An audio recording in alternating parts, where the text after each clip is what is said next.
Comrades welcome back to figuring out by J. Comrades, ఇప్పుడు నేను చెప్పేది కరెక్ట్గా వినండి, చాలా ఫోకస్డ్గా వినండి. నువ్వు కష్టపడితే అనుకున్నది ఖచ్చితంగా అచీవ్ చేయగలవు. నాకు తెలుసు నీకు చుట్టూ జరిగేవి, నీ చుట్టూ జరిగే థింగ్స్ అన్నీ కూడా నీకు పాజిటివ్గా లేవు.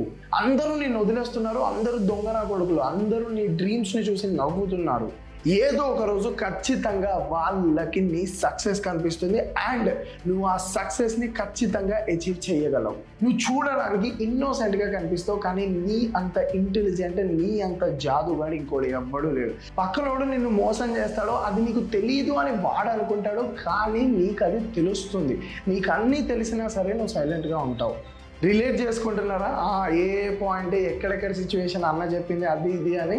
ఇప్పుడు ఈ వీడియోని ఖచ్చితంగా ఒక 10,000 నుంచి 50,000 మంది చూస్తారు. 50,000 మందికి నేను ఇదే డైలాగ్ చెప్పాను. ఆ 50,000 మంది కూడా దీన్ని రిలేట్ చేసుకోవడం మొదలు పెడతాడు. మీరే కాదు, ఈ వరల్డ్లో, ఈ యూనివర్స్లో ఎవరి దగ్గరికి వెళ్ళి ఈ స్టేట్మెంట్లు చెప్పినా సరే వాళ్ళు ఖచ్చితంగా రిలేట్ చేసుకుంటారు అండ్ కరెక్ట్గా చెప్పావరా అని చెప్తాడు. ఇలాంటి సెంటెన్సెస్నే బార్నమ్ స్టేట్మెంట్స్ అంటారు. ఇలాంటి స్టేట్మెంట్స్ అన్నీ కూడా పాజిటివ్ స్టేట్మెంట్స్ ఉంటాయి. ఇవన్నీ కూడా అందరూ రిలేట్ చేసుకుంటారు. ఇఫ్ ఇదే స్టేట్మెంట్స్ ఒక అథారిటీ ఫిగర్ నుంచి మీరు విన్నారు అనుకోండి, దీని ఎఫెక్ట్ అనేది ఇంటూ 100 times అవుతుంది. అథారిటీ ఫిగర్స్ అంటే లైక్ ఎవరన్నా 4 రుద్రాక్షలు వేసుకొని, ఎవరన్నా ఇలాంటి ఒక పోజ్ పెట్టేసి, విభూతి రాసేసుకొని, శివలింగాలు పట్టేసుకొని, లేకపోతే బ్యాక్గ్రౌండ్లో అంతా కూడా ఓం అని చెప్పేసి ఎఫెక్ట్స్ పెట్టేసి, అలా ఎవరైనా కూర్చొని నమస్కారం అమ్మ, నేను కళ్ళు మూసుకొని మీ జాతకం చెప్తున్నాను, మీకు రేపు మగబిడ్డ పుట్టబోతుంది, రేపు మీకు ఉద్యోగం రాబోతుంది అని ఇలా ఎవరైనా అథారిటీ ఫిగర్ చెప్పారు అనుకోండి, అప్పుడు లైక్ మీరు ఇంకా ఖచ్చితంగా అయిపోతుందా, మా జీవితం ఖచ్చితంగా లైఫ్లో అవుతుందా అని మీరు బలంగా ఫిక్స్ అవుతారు. వాడు ఏం చెప్పినా సరే నువ్వు రిలేట్ చేసుకోవడం మొదలు పెట్టేస్తావు. ఎందుకంటే పీపుల్కి వాళ్ళ గురించి మంచి చెప్పడం, అంటే వాళ్ళ గురించి పొగడడం అనేది చాలా మందికి ఇష్టం. చాలామంది అదే కోరుకుంటారు. వీడియో స్టార్టింగ్లో కూడా నేను అదే చేశాను, నీలో ఖచ్చితంగా టాలెంట్ ఉంది, నువ్వు ఖచ్చితంగా అచీవ్ చేయగలవు అని. అదే ప్లేస్లో అరే నువ్వు అసలు అచీవే చేయలేవురా అంటే మీ కాన్ఫిడెన్స్ లెవెల్స్ అనేది డౌన్ అయిపోతే ట్రస్ట్ అనేది రాదు. సో ఈ స్టేట్మెంట్స్ అన్ని కూడా పాజిటివ్గా ఉంటాయి. ఫర్ ఎగ్జాంపుల్, 2 పోరగాళ్ళు ఉన్నారు. పోరగాడికి అరే నువ్వు లైఫ్లో ఏదైనా అచీవ్ చేయగలవు, కాకపోతే కొంచెం స్ట్రగ్లింగ్ డేస్ ఉంటాయి, అవి ఓవర్కమ్ చేస్తే ఖచ్చితంగా బాగుపడతావు అంటే వాడి కాన్ఫిడెన్స్ పెరిగిపోయి, సార్ గురువు గారు ఆ థింగ్స్ని ఓవర్కమ్ చేయాలంటే ఏం చేయాలి అని చెప్పి మళ్ళీ మన దగ్గరకు వస్తారు. మనం రాయో రప్పో ఇస్తాం, అది తీసుకుంటాడు. అది పని చేయలేదు అనుకోండి, మళ్ళీ వస్తాడు, మళ్ళీ వచ్చి మళ్ళీ అడుగుతాడు, మళ్ళీ అది పని చేయకపోతే మళ్ళీ వస్తాడు. ఇప్పుడు ఈ పొరగాడు నువ్వేం చేయలేవురా లైఫ్లో, నీకు అసలు ఏది వరకు కాదు, మొత్తం దరిద్రాలే ఉన్నాయి అంటే, ఇక దీని అమ్మ జీవితం మొత్తం దరిద్రం ఉంది కదా అని చెప్పి వెళ్ళిపోతాడు. మళ్ళీ నన్ను ఎందుకు ట్రస్ట్ చేస్తాడు, ఇచ్చిన రాయో రప్పో వాడెందుకు కొంటాడు? అర్థమవుతుందా? అండ్ ఇది ప్రూవ్ కూడా అయింది. మనుషులకి వాళ్ళ గురించి మంచి చెప్తే వాళ్ళు ఖచ్చితంగా నేను రిలేట్ చేసుకుంటారు, యాక్సెప్ట్ చేస్తారు అని ప్రూవ్ కూడా అయింది. ఈ బార్నమ్ స్టేట్మెంట్స్ ప్రూవ్ కూడా అయ్యాయి. బ్రోటాస్ అనే మెంటలిస్ట్ అండ్ ఇల్యూషనిస్ట్ డిరెన్ బ్రౌన్ ఒక ఎక్స్పెరిమెంట్ చేశారు. 100 మెంబర్స్ని తీసుకొని 100 మెంబర్స్ యొక్క హ్యాండ్ ప్రింట్ అనేది తను కలెక్ట్ చేశాడు. కలెక్ట్ చేసి ఒక 2-3 గంటలు ఆ హ్యాండ్ ప్రింట్స్ అన్ని చదివిన తర్వాత ఒక్కొక్క హ్యాండ్ ప్రింట్కి ఒక్కొక్క స్టేట్మెంట్ రాసి ఆ పర్సన్స్కి ఇచ్చారు. అలా 100 మందికి 100 స్టేట్మెంట్స్ రాసి ఇచ్చారు. అంటే వాళ్ళ లైఫ్ ఎలా ఉండబోతుంది, వాళ్ళ పర్సనాలిటీ ఏంటి అనేది ఆయన ఆ హ్యాండ్ ప్రింట్స్ చూసి రాసిచ్చారు. పాయింట్ ఏంటిరా అంటే 100 మందిలో 90 మంది అక్యురేట్గా చెప్పారు, నా పర్సనాలిటీ గురించి కరెక్ట్గా ఈ పేపర్లో ఉంది అని 90% ఆఫ్ ద మెంబర్స్ ఒప్పుకున్నారు. సో ఇక్కడ ట్విస్ట్ ఏందిరా అంటే ఆ 100 మెంబర్స్కి ఇచ్చింది ఒకటే స్టేట్మెంట్స్. ప్రతి దాంట్లో కూడా నువ్వు మంచోడివి, నువ్వు అచీవ్ చేయగలుగుతావు, నువ్వు సాధించగలుగుతావు, నీకు కొన్ని కష్టాలు వస్తాయి, ఆ కష్టాన్ని ఓవర్కమ్ చేస్తే నువ్వు ఖచ్చితంగా చేయి.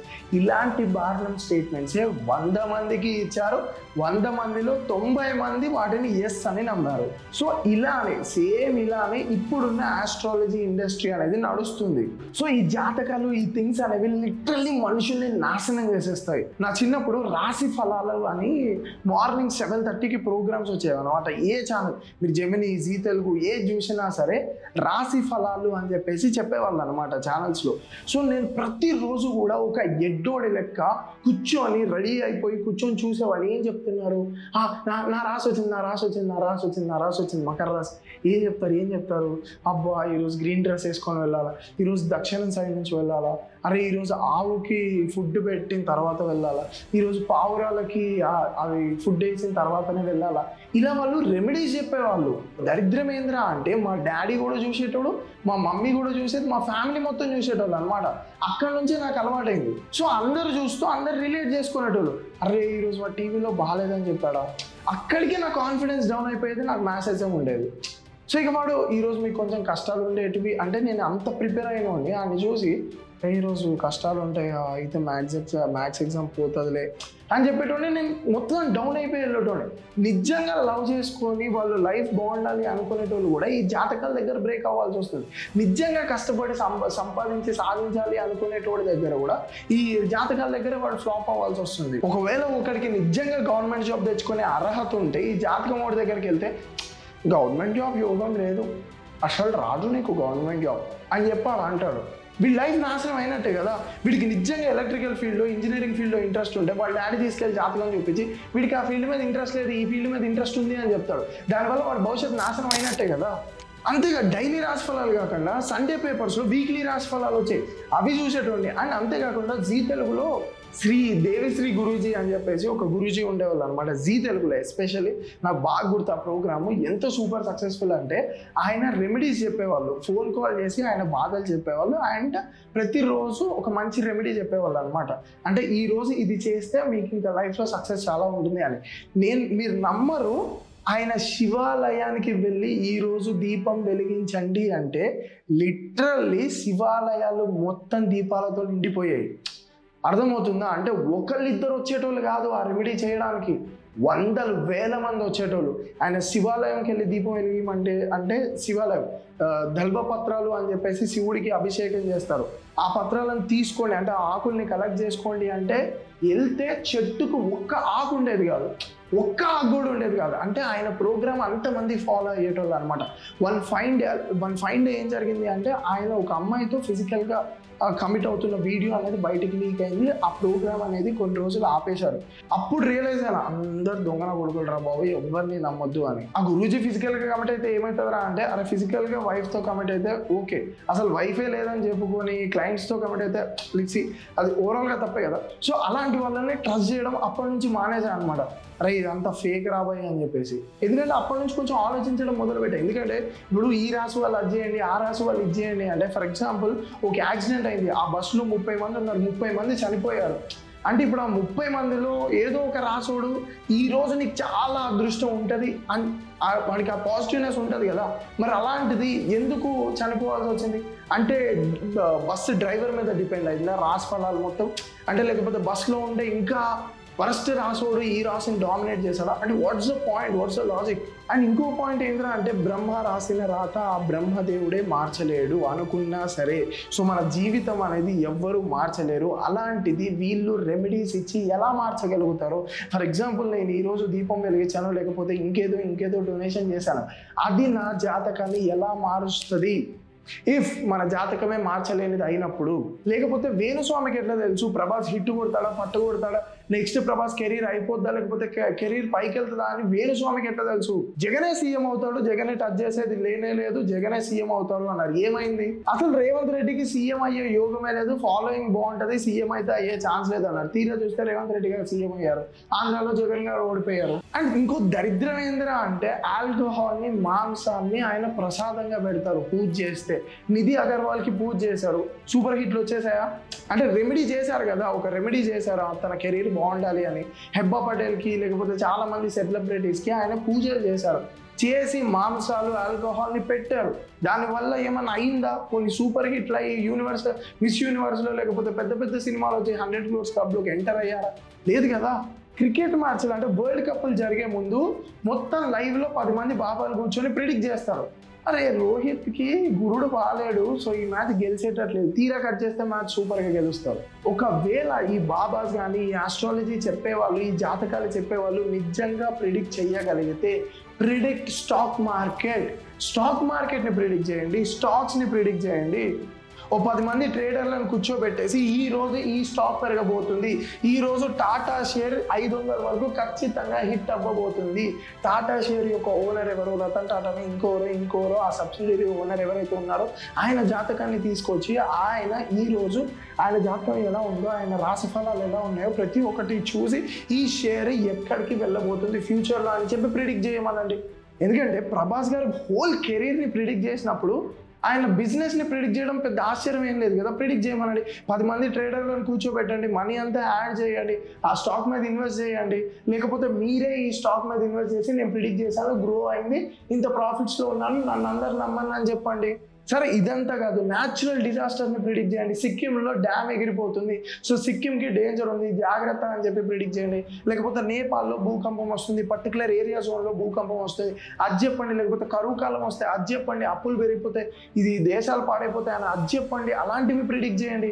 దానివల్ల 100 మందికి 1000 మంది 1,00,000 మందికి మంచిగా ప్రాఫిటే కదా. నో, వాళ్ళు చేయలేరు, బికాస్ వాళ్ళకి రాదు. వాళ్ళకి వచ్చింది ఏంటి అంటే మనుషుల్ని ఎర్రి పువ్వులని చేయడం. అంతేకాకుండా ఈ బిజినెస్ ఎలా ఉంటుంది అంటే కన్సల్టెన్సీతో పాటు ప్రోడక్ట్ సేల్ చేయడం. అంటే వీళ్ళు ఏదైనా ప్రోడక్ట్ని ప్రమోట్ చేశారు అంటే దాని సేల్స్ అనేవి ఘోరంగా పెరుగుతాయి. ఇప్పుడు దేవిశ్రీ గురూజీ ఉన్నారు, లైక్ ఆయన రుద్రాక్షలు సేల్ చేసేవాళ్ళు అనమాట. అండ్ దాని తర్వాత యంత్రాలు అంటే వాస్తు యంత్రాలని ఇట్లా ట్రయాంగిల్ షేప్లో ఉండేవి అవి సెల్ చేసేవాళ్ళు అనమాట. సో ఇలా ఎంతోమంది బాబాస్ ఉన్నారు, ఎంతోమంది గురూజీస్ ఉన్నారు, ఎంతోమంది ఆస్ట్రాలజీ చెప్పే వాళ్ళు ఉన్నారు. వాళ్ళు డిఫరెంట్ ప్రోడక్ట్స్ని సెల్ చేస్తారు. హనుమంతుడిది యంత్రం పెట్టేసుకొని ఏదో హనుమంతుడి యంత్రం ఇది వేసేసుకుంటే మీ కష్టాలు ఉండవు, సో ఫ్యామిలీ మొత్తం ధరించాలి. ఒక నాప్టాల్ యాడ్స్ ఎలా అయితే వస్తాయో సేమ్ అలానే 2 కపుల్స్ నుంచే నేను హనుమంతుడి యంత్రం ధరించాను, మా కష్టాలు అన్నీ పోయాయి అని చెప్పేసి ఒక 5 years బ్యాక్ అన్ని వీడియోలు ఇవే. పొద్దున 6 నుంచి 8 వరకు మొత్తం వీడియోలు ఇవే ఉండేవి అనమాట. ఏ ఛానల్ ఓపెన్ చేసినా సరే నేను ఆ యంత్రం ధరించాను, నేను ఈ యంత్రం ధరించాను, నేను ఆ రుద్రాక్ష ధరించాను, నేను ఈ రుద్రాక్ష ధరించాను అని చెప్పేసి ప్రతి ఒక్కళ్ళు కూడా చూసేవాళ్ళు, ప్రతి ఒక్కళ్ళు కూడా నమ్మేవాళ్ళు, ప్రతి ఒక్కళ్ళు కూడా కొనేవాళ్ళు. ఒకప్పుడు టీవీలో ఏవైతే యాడ్స్ వచ్చాయో ఇప్పుడు అవే యాడ్స్ క్రియేటివ్గా మన ఫోన్స్లో వస్తున్నాయి. ఆస్ట్రాలజీ గురించి, ఆస్ట్రాలజీని నమ్మండి, లేకపోతే జాతకాలను నమ్మండి, జాతకాలకు చింతకాలు రాలుతాయని చెప్పేసి మన ఫోన్లో యాడ్స్ వస్తున్నాయి. అది నా బాధ. సో ఒకప్పుడు నేను ఆ టీవీస్ చూసి ఎలా అయితే ఫాలో అయ్యి ఎడ్డోన్ అయ్యానో ఇప్పుడు కూడా చాలా మంది ఫోన్స్లో ఉండే ఈ యాడ్స్ని నమ్మి ఆ యాప్స్లోకి వెళ్ళి డబ్బులు ఖర్చు పెట్టి వాళ్ళ రాశి ఫలాలు, వాళ్ళ దిన ఫలాలు ప్రతి ఒక్కటి వాళ్ళ పిల్ల కూడా అన్ని ఆన్సర్స్ తెలుసుకొని వాళ్ళ లైఫ్స్ కూడా స్పాయిల్ చేసుకుంటున్నారు. మెయిన్లీ 18 years నుంచి 25 years ఉండే పోరగాళ్ళు. నేను చెప్పాను కదా, జెన్ జీ పోరగాళ్ళకి డిప్రెషన్లు ఉంటాయి, జెన్ జీ పోరగాళ్ళకి బ్రేకప్స్ ఉంటాయి, ట్రూ లవ్ వాళ్ళకి దొరకదు. జెన్ జీ పోరగాళ్ళకి ఎవరైతే ఉన్నారో ఇప్పుడు జనరేషన్లో ఉన్న పిల్లలు ఎవరైతే ఉన్నారో వాళ్ళకి మనీ ప్రాబ్లమ్స్ ఉంటాయి, ఇవన్నీ ఉంటాయి, వాళ్ళు చాలా డిప్రెషన్లోకి వెళ్ళాలి అని. సో వాళ్ళకి సొల్యూషన్ ఈ ఆస్ట్రాలజీ కనిపిస్తుంది. సార్ నాకు మనీ ప్రాబ్లం ఉంది, బెట్టింగ్లో ప్రాబ్లం ఉంది సార్, ఎప్పుడు క్లియర్ అయిపోతుంది అంటే బాబు నీది 6 monthsలో క్లియర్ అయిపోతుంది అని చెప్తాడు. వాడికి ఒక హోప్ వస్తుంది, అలా వాడి జీవితం అనేది సర్వనాశనం అయిపోతుంది. వాడు కష్టపడకుండా ఈ ఆస్ట్రాలజీ నమ్ముకొని ఇంకా నాశనం అవుతున్నాడు. ఆస్ట్రో టాక్ ఈ మధ్య బాగా ఫేమస్ అవుతున్న ఆస్ట్రాలజీ యాప్. రణబీర్ కపూర్, శ్రద్ధా కపూర్ వీళ్ళు డైరెక్ట్గా దీన్ని ప్రమోట్ చేశారు. అండ్ ఒకటే యాడ్స్ వస్తున్నాయి ఫోన్లో. మీకు రిలేషన్షిప్లో ఏమైనా గొడవలు ఉన్నాయా, డైరెక్ట్గా బాయ్ ఫ్రెండ్తో ఏమన్నా గొడవలు ఉన్నాయా అంటే వైఫ్తో కూడా కాదు. ఎందుకు, ఇప్పుడున్న మోడర్న్ సొసైటీలో చాలా మందికి బాయ్ ఫ్రెండ్ గర్ల్ ఫ్రెండ్స్ ఉంటారు. ఒకప్పుడు టీవీలో మీ వైఫ్తో ఏమైనా ఇబ్బందులు ఉన్నాయా, హస్బెండ్తో ఇబ్బందులు ఉన్నాయా అని అడిగేవాళ్ళు. కానీ ఇప్పుడు గర్ల్ ఫ్రెండ్తో మీకు ఏమైనా ఇబ్బందులు ఉన్నాయా, ఆస్ట్రాలజీని నమ్ముకోండి, ఆస్ట్రాలజీలో అడగండి. గర్ల్ ఫ్రెండ్, మీ బాయ్ ఫ్రెండ్ నిజంగా మిమ్మల్ని లవ్ చేస్తున్నాడా, ఆస్ట్రాలజీలో తెలుసుకోండి. మీ గర్ల్ ఫ్రెండ్ నిజంగా మిమ్మల్ని లవ్ చేస్తుందా, ఆస్ట్రాలజీలో తెలుసుకోండి. ఎందుకు, గర్ల్ ఫ్రెండ్ మీద ఈ మధ్య ఈ జనరేషన్ వాళ్ళకి ట్రస్ట్లు ఉండవు, గర్ల్ ఫ్రెండ్స్ మీద బాయ్ ఫ్రెండ్స్ మీద ట్రస్ట్ ఉండవు. కాబట్టి ఈ క్వశ్చన్ రేజ్ చేస్తే మన మైండ్లో ఆల్రెడీ గర్ల్ ఫ్రెండ్ తోటి ఇష్యూస్ జరుగుతాయి కదా, సో ఆస్ట్రాలజీలోకి ట్రాప్ అయిపోతాం. మనీ ప్రాబ్లమ్స్ ఈ జనరేషన్ వాళ్ళకి ఎక్కువగా ఉంటాయి కాబట్టి మీకు మనీ ప్రాబ్లం ఉందా, ఆస్ట్రాలజీ మా ఆస్ట్రో టాక్కి రండి, మా ఆస్ట్రో టాక్ ఇచ్చేయండి, మెసేజ్ చేయండి అని. ఎందుకురా ఈ కంపెనీ అంత పాపులర్గా యాడ్స్ని పుష్ చేస్తుంది అంటే రీసెంట్గా ఈ కంపెనీకి 160 crores ఫండింగ్ అయితే రేజ్ చేసింది. ఈ యాప్ ఎంత ఈజీగా ఉందంటే నేను నిన్న డౌన్లోడ్ చేశాను. అంటే ఏదైనా మనం అన్నెసెసరీగా ఎలిగేషన్స్ వేయొద్దు. సో నిన్న డౌన్లోడ్ చేశాను ఈ యాప్. డౌన్లోడ్ చేయగానే ఎంత కన్వీనియన్స్గా ఉంది తెలుసా ఈ యాప్. మీకు బ్రాస్లెట్లు కావాలంటే బ్రాస్లెట్లు అమ్ముద్ది, లేకపోతే హ్యాండ్, లేకపోతే స్టోన్స్ కావాలంటే స్టోన్స్ నమ్ముద్ది, ఇన్ని అమ్ముతాయి అనమాట. లాఫింగ్ బుద్ధ కావాలంటే లాఫింగ్ బుద్ధ, బుక్స్, ఇన్ని ప్రోడక్ట్స్ సేల్ చేస్తుంది ఈ కంపెనీ. అంతేకాకుండా మ్యాటర్ ఏంద్రా అంటే చెప్తాను. హోమ్లోకి వెళ్ళంగానే మీకు డైలీ రెమెడీస్ కానివ్వండి, లేకపోతే మొత్తం ప్రతి ఒక్కటి కూడా డైవర్సిఫైడ్ అయ్యి, మీకు ఫర్ ఎగ్జాంపుల్ లవ్ ప్రాబ్లం ఉంటే డైరెక్ట్గా లవ్ మీద క్లిక్ చేసి మీరు వెళ్ళిపోవచ్చు. సో ఇక్కడ నేను ఇది నిజమా అబద్ధమా, అసలు నిజంగా నా జాతకం చెప్తాడా లేదా అని చెప్పేసి చూస్తే ఒక 50 నుంచి 60 మంది గురూజీస్ ఉన్నారనమాట. ఒకళ్ళ మీద క్లిక్ చేస్తే నిమిషానికి అంటే 1 మినిట్కి లైక్ అరౌండ్ ఫస్ట్ 1 మినిట్ ఫ్రీగా మాట్లాడవచ్చు. హలో గురూజీ ఏం జరుగుతుంది, నా లైఫ్ ఇది అని చెప్పొచ్చు. సో ఆ 1 మినిట్లో ఆ గురూజీ ఎవరైతే ఉన్నారో తను స్లో రెస్పాన్స్ ఇస్తాడనమాట. స్లో రెస్పాన్స్ ఇచ్చేసరికి టైం అయిపోదు. ఆ టైం అయ్యే టైంకి మీకు ఈ 6 months తర్వాత చాలా బాగుంటుంది అనే మెసేజ్తో కట్ చేశాడు. సో జనరల్గా ఎవడైతే ఆ మెసేజ్ చూస్తాడో 150 రూపాయలు పెట్టి రీఛార్జ్, నేను పేమెంట్ స్క్రీన్ షాట్స్ కూడా చూపిస్తాను. సో ఇది నా చాట్ అనమాట. సో ఆయన కాల్ చేశారు రీఛార్జ్ చేసుకోగానే ఆస్ట్రోటాక్ ఆడియో అనేసి. సో పేమెంట్ కూడా చేశాను. టోటల్ అమౌంట్ వచ్చేసి 100 రూపాయలు, జిఎస్టీ వచ్చేసి 18 rupees. So total amount 118 rupees కట్టాను. జస్ట్ 8 minutes to 10 minutes మాట్లాడడానికి, 8 minutes to 10 minutes చార్జ్ చేయడానికి 118 రూపీస్ కట్టాను. ఫస్ట్ 1 minute 2 minutes ఫ్రీగా ఇచ్చారు. సో ఇది గురూజీ నా లైఫ్, సో మనీ ప్రాబ్లమ్స్ ఉన్నాయి అని చెప్తే ఆయన సొల్యూషన్ చెప్పారు. దాన్ని మళ్ళీ రీఛార్జ్ చేయించుకొని మళ్ళీ 10 minutes కోసం 118 రూపీస్ కట్టి నా మనీ స్కోప్ ఎలా ఉంటుంది అది ఇది అన్నాడు. సో ఈయన చేసిన చార్ట్ నేను ఇక్కడ పెడతాను. సో ఫస్ట్ ఆయన ఏమన్నాడు అంటే, మీకు కంప్యూటర్ సైన్స్లో చాలా స్కోప్ ఉంది, కంప్యూటర్ సైన్స్కి వెళ్తారు అనేసి అన్నారు.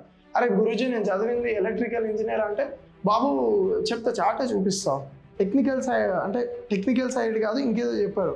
గురూజీ మన గవర్నమెంట్ జాబ్ స్కోప్ ఉంది అంటే 90% గవర్నమెంట్ జాబ్ స్కోప్ ఉంది అంటే, నేను ఎటు సైడ్ ట్విస్ట్ చేస్తే అంటే నా క్వశ్చన్ ఎటు సైడ్ ట్విస్ట్ చేస్తే అటు సైడ్ పాజిటివిటీ అంటే, ఇప్పుడు నేనే గవర్నమెంట్ జాబ్ ఎట్లా చేయగలుగుతా, ఎలక్ట్రికల్ చదివిన సిఎస్సి లైక్ ఎట్లా వెళ్తా, సరే వెళ్ళానే అనుకుందాం, అందులో పాజిటివ్ చెప్తున్నారు ఇందులో పాజిటివ్ చెప్తున్నారు, ఇదంతా కాదురా అని చెప్పేసి మళ్ళీ ఈయనతో క్యాన్సిల్ చేసి ఇంకొంచెం కిందికి వెళ్ళి ఇంకా మంచి రేటింగ్ ఉన్న గురూజీతో 218 రూపీస్ ఎంతో కట్టి మళ్ళీ సైన్ ఇన్ అయ్యి మళ్ళీ చెప్పారు. ఆయన ఇంకొకలా చెప్తున్నారు ఇదే యాప్లో. ఇప్పుడు నా జాతకం ప్రతి ఒక్కరు సేమ్ చెప్పాలి కదా. ఇప్పుడు ఆస్ట్రోటాక్ ఇది అని చెప్తే ఒకళ్ళేమో మీకు లవ్ బ్రేకప్ అవుతుంది, లవ్ సైడ్ వెళ్ళకండి అని చెప్తారు. ఒకళ్ళేమో మీకు మంచి భార్య వస్తుంది, లైక్ లవ్ చేసుకున్న అమ్మాయి వస్తుంది. ఏంది ఇది అంటే, ఒక పోరగాడు అంటే ఇప్పుడు నాకు బెట్టింగ్ యాప్లు చేసి ఇంకోటి చేసి డబ్బులు పోయాయి, వాడికి కావాల్సింది ఏంది హోప్. వీళ్ళని నమ్ముకుంటాడు, వాడేమంటాడు నీకు ఖచ్చితంగా డబ్బు ప్రాబ్లమ్స్ పోతాయి అంటాడు. వీడేం చేస్తాడు, పని చేయకుండా కూర్చుంటాడు, ఆడి కెరీర్ నాశనం అయినట్టే కదా. ఈ app astro app last year 282 CR revenue అనేది జనరేట్ చేసింది. ఎంత హ్యూజ్ రెవెన్యూ అర్థం చేసుకోండి. అంటే మనుషుల ఎమోషన్స్తో ఆడుకొని ఎంత రెవెన్యూస్ ఈ యాప్స్ జనరేట్ చేస్తున్నాయో అర్థం చేసుకోండి. ఈ యాప్స్ ఏవైతే ఆస్ట్రో గీస్ట్రో అని చెప్పేసి ఉన్నాయో, రాసుల గురించి ఉన్నాయో, ఏ యాప్స్ కూడా ఇంతవరకు లాస్లో లేవు. ఇవన్నీ ఇంత పాపులర్ అవ్వడానికి రీజన్ ఏంటిరా అంటే, మన వీక్ మైండ్ సెట్.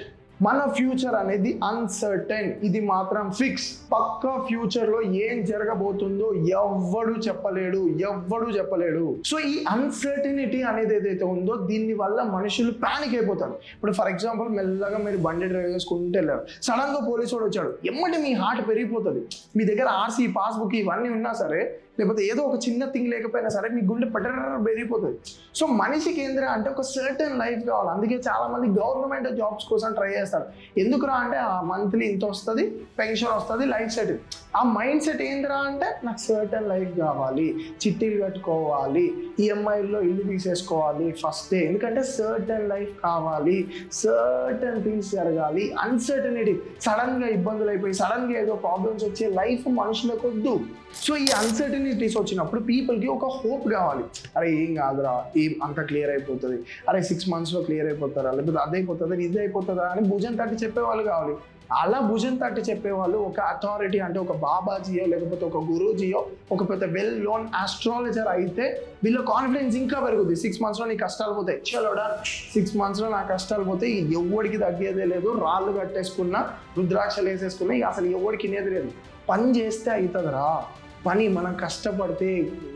లిటరల్ ఎట్లా చెప్పాలంటే, నేను యూట్యూబ్ చేసి బిజినెస్ చేసి లేకపోతే బ్లాక్ బర్డ్ అకాడమీ నడిపించి బ్లాక్ బర్డ్ క్రియేషన్స్ నడిపించి ప్రతి ఒక్క రోజు కెమెరాలు ట్రైపోడ్లు భుజాలు మోసుకొని వెళితే సమ్ పీస్ ఆఫ్ అమౌంట్ నేను జనరేట్ చేస్తున్నా. ఆ పీస్ ఆఫ్ అమౌంట్లో ట్యాక్సెస్ పోను, ఇన్కమ్ ట్యాక్స్లు పోను, జిఎస్టీలు పోను, ఆఫీస్ ఖర్చులు పోను, అన్నీ పోను, నాకు కొంత అమౌంటే మిగులుతుంది. అలాంటిది ఇవేమీ లేని మీరు ఎంత ఇబ్బందులు పడాల్సి వస్తుందో తెలుసా, అర్థమవుతుందా? సో ఏదైనా అన్సర్టనిటీ జరిగినప్పుడు మనమే సర్ది చెప్పుకోవాలి. అట్లా కాకుండా బాబాజీ దగ్గరికి వెళ్తే వాడు ఏం చేస్తాడు, కోల్డ్ రీడింగ్ చేస్తాడు. కోల్డ్ రీడింగ్ అంటే ఏంటి అంటే ఒక ర్యాండమ్గా అంటే 6 monthsలో కష్టాలు పోతాయి, 8 monthsలో కష్టాలు పోతాయి, 1 yearలో కష్టాలు పోతాయి, నీకు 4 monthsలో ఒక మంచి జరగబోతుంది అంటాడు. అది ఏం మంచో చెప్పడు. మనం ఏం చేస్తాం, ఎడ్డోళ్ళం ఏ మంచి జరిగినా ఈయన చెప్పింది వాళ్ళే అని చెప్పి రిలేట్ చేసుకుంటాం. అండ్ మీరు ఇలా కూడా అనొచ్చు. మొన్న చేసిన వీడియోలో వేదాస్ వీడియోలో ఆస్ట్రాలజీ అనేది మన వేదాస్లోనే ఉంది అని నువ్వే కదా అలా చెప్పావు అంటే నేను ఆస్ట్రాలజీ ఉంది అని చెప్పి నమ్ముతున్నా, లేదు అని చెప్పి నేను అనట్లా. ఆస్ట్రాలజీ ఉంది, నేను దేవుడిని నమ్ముతా, నేను స్పిరిచువల్ పర్సన్, నేను స్పిరిచువల్ ప్రాక్టీసెస్ చేస్తా, నేను దండం పెట్టుకుంటా, నా మెళ్ళో ఇప్పటికీ హనుమంతుడికి ఉంటుంది ధైర్యం కోసం. సో నేను నమ్ముతా, ఆస్ట్రాలజీ అనే థింగ్ కూడా నమ్ముతా. బేసిక్గా ఆస్ట్రాలజీ అనేది ఓల్డెన్ డేస్లో ఎలా ఉండేదో నేను చెప్తా. సో ఒకప్పుడు ఆస్ట్రాలజర్సే సైంటిస్టులు. వై? బికాస్ వాళ్ళు అబ్జర్వ్ చేశారు, అంటే స్టార్స్ అనేవి ఒక ప్యాటర్న్లో మూవ్ అవుతున్నాయి, నక్షత్రాలు అనేవి ఒక ప్యాటర్న్లో మూవ్ అవుతున్నాయి అని చెప్పి వాళ్ళు ఐడెంటిఫై చేశారు. సో ఆ నక్షత్రాలు, ఆ స్టార్స్ యొక్క మూమెంట్ అనేది మన లైఫ్స్ని ఎఫెక్ట్ చేస్తుంది అని చెప్పేసి ఎన్నోసార్లు వాళ్ళు రెక్టిఫై చేసుకున్న తర్వాత ప్రూవ్ చేశారు. అంటే ఫర్ ఎగ్జాంపుల్ ఒకవేళ 3 stars ఫామ్ అయ్యాయి అనుకోండి, ఈసారి మంచి పంటలు పండొచ్చు, అంటే మంచి వర్షాలు పడవచ్చు. ఒకవేళ 2 stars ఫామ్ అయ్యాయి, ఒక పర్టికులర్ షేప్లో ఫామ్ అయ్యాయి అనుకోండి, సో ఈసారి ఈ ప్రాంతానికి కరువు రావచ్చు. ఇలా వాళ్ళు స్టార్స్ యొక్క థింగ్స్ బట్టి, రాజు యొక్క నక్షత్ర అంటే బార్న్ నక్షత్రం టైం బట్టి వాళ్ళు ఆ స్టార్ తోటి దీన్ని లింక్ చేసి వాళ్ళు ప్రిడిక్షన్స్ చేసేవాళ్ళు. అండ్ మెయిన్గా ఎక్లిప్స్ని అంటే సోలార్ ఎక్లిప్స్ని ప్రిడిక్ట్ చేసేవాళ్ళు. సో అప్పట్లో అంత టెక్నాలజీ ఉండేది కాదు కాబట్టి సోలార్ ఎక్లిప్స్ అనేవి అది ఒక నెగిటివ్ థింగ్గా వాళ్ళు భావించేవాళ్ళు అనమాట. అంటే అది ఒక నెగిటివ్ ఎనర్జీలా భావించేవాళ్ళు. సో ఆ సోలార్ ఎక్లిప్స్ని ప్రిడిక్ట్ చేయడానికి స్టార్స్ డైరెక్షన్స్ని, స్టార్ మూమెంట్స్ని తోటి ప్రిడిక్ట్ చేసి సో ఎల్లుండి సోలార్ ఎక్లిప్స్ రావచ్చు, సో ఈ పర్టికులర్ టైంలో రాజు గారిని అంటే ఎవరైతే కింగ్ ఉంటారో ఆయన్ని సేఫ్ జోన్లో ఉంచాలి అని చెప్పి వాళ్ళని సేఫ్లో ఉంచడానికి ఇవన్నీ ప్రిడిక్షన్స్ చేసేవాళ్ళు. అండ్ రాజు యొక్క జాతకంతో, రాజు నక్షత్ర బలంతో ఆ నక్షత్రాలను చదివి రాజ్యానికి కరువు రాబోతుందా, రాజ్యానికి యుద్ధం రాబోతుందా, రాజ్యానికి సిరి సంపదలు వస్తాయా లేదా అని ఇలా ప్రిడిక్ట్ చేసి చెప్పేవాళ్ళు అనమాట. ప్రతి ఒక్క సభలో ఖచ్చితంగా ఒక ఆస్ట్రాలజర్ ఉండేవాడు. సో ఇలా ఆస్ట్రాలజీ అనేది ఫామ్ అయింది, ఇలా ఆస్ట్రాలజీ అనేది డెవలప్ అయింది. కానీ ఇది నేను నమ్ముతా, ఈ కాన్సెప్ట్ని నేను నమ్ముతా, ఓల్డెన్ డేస్లో ఉండే ఆస్ట్రాలజీ. నా పాయింట్ ఏంద్రా అంటే ఇప్పుడు దీన్ని చాలా మంది బిజినెస్ చేస్తున్నారు, వీళ్ళని నమ్మకండి. అండ్ ఇప్పుడు ఆస్ట్రాలజీనే నమ్మకండి. ఓల్డెన్ డేస్లో ఆస్ట్రాలజీ మీద నాకు నమ్మకం ఉంది, ఓల్డెన్ డేస్ స్పిరిచువల్ థింగ్స్ మీద నాకు నమ్మకం ఉంది, ఇప్పటికీ నాకు దేవుడి మీద నమ్మకం ఉంది. బట్ నా పని నేను చేస్తున్నా. కానీ దీన్ని ఎవరైతే బిజినెస్ చేస్తున్నారో, డిజిటల్గా ఎవరైతే ఫోన్స్లో సెల్ చేస్తున్నారో దీన్ని నమ్మకండి. జెన్ జీ అండ్ జెన్ ఆల్ఫా వాళ్ళ ఫ్యూచర్ అనేది చాలా దారుణంగా ఉండబోతుంది. ఇది రాసి పెట్టుకోండి. ఖచ్చితంగా అన్సర్టనిటీస్ చాలా ఎక్కువగా ఉంటాయి. మాకన్నా, మా ఫాదర్స్ కన్నా, వాళ్ళ ఫాదర్స్ కన్నా అప్కమింగ్ జనరేషన్స్లో చాలా అన్సర్టనిటీస్ ఉంటాయి. జాబ్ థింగ్స్లో కానీ, లేకపోతే ఫైనాన్సెస్లో కానీ, లేకపోతే టెక్నాలజీ చేంజ్లో కానీ చాలా అన్సర్టనిటీస్ ఉంటాయి. సో దీన్ని చాలా మంది బిజినెస్ ఓనర్స్ క్యాప్చర్ చేసుకొని ఎమోషన్స్ తోటి ఆడుకోవాలి అని చూస్తున్నారు. సో దాన్ని నమ్మకండి, మీ కష్టాన్ని మీరు నమ్ముకోండి. 90% మీ కష్టం ఉంటే ఆ 10% దేవుడు ఆశీస్సులు ఉండాలి. ఆ 90% కష్టం లేకుండా మీరు డైరెక్ట్గా ఈ యాప్స్ని నమ్ముకుంటాను, అది నమ్ముకుంటాను, ఇది నమ్ముకుంటానంటే మీ జీవితం నాశనం అయింది. మీరు ట్రూగా లవ్ చేస్తే వెళ్ళి తనని పెళ్లి చేసుకోండి. రంగులు కలిసాయా, రాళ్ళు కలిసాయా, గీతలు కలిసాయా అని చూసుకోకండి. మీరు ట్రూగా ఆ జాబ్ కోసం ట్రై చేస్తుంటే కష్టపడండి. మీరు ట్రూగా ఆ థింగ్ కోసం ఫైట్ చేస్తుంటే ఆ గవర్నమెంట్ జాబ్ కోసం 10 సంవత్సరాలు కాదు 15 సంవత్సరాలైనా కూర్చోండి. ఏ ఆస్ట్రాలజర్ పేరు చెప్పి మీరు హోప్ లూజ్ అవుతుంటారంటే వాడి దగ్గరికి వెళ్ళేసి లేదా యోగం లేదా ఇప్పుడు 5 సంవత్సరాలు కూర్చుండాలి, మరి దాని పరిస్థితి ఏంటి? సో ఇలాంటి చీప్ ట్రిక్స్, ఇలాంటి చీప్ థింగ్స్ అనేవి ఫాలో అవ్వకండి. నాకు నీ భవిష్యత్ అనేది చాలా చాలా చాలా ముఖ్యం. నేను గాంజా మీద వీడియో చేసిన, ఇంకో దాని మీద వీడియో చేసిన, ఇంకో దాని మీద వీడియో చేసిన, మీ భవిష్యత్ అనేది ఒక కరెక్ట్ డైరెక్షన్లోకి వెళ్ళడం నాకు చాలా చాలా ఇంపార్టెంట్. సో అది మ్యాటర్. సో వీళ్ళని నమ్మకండి, ఎవరిని నమ్మకండి, మీ కష్టాన్ని మీరు నమ్ముకోండి. Love you all, congrats.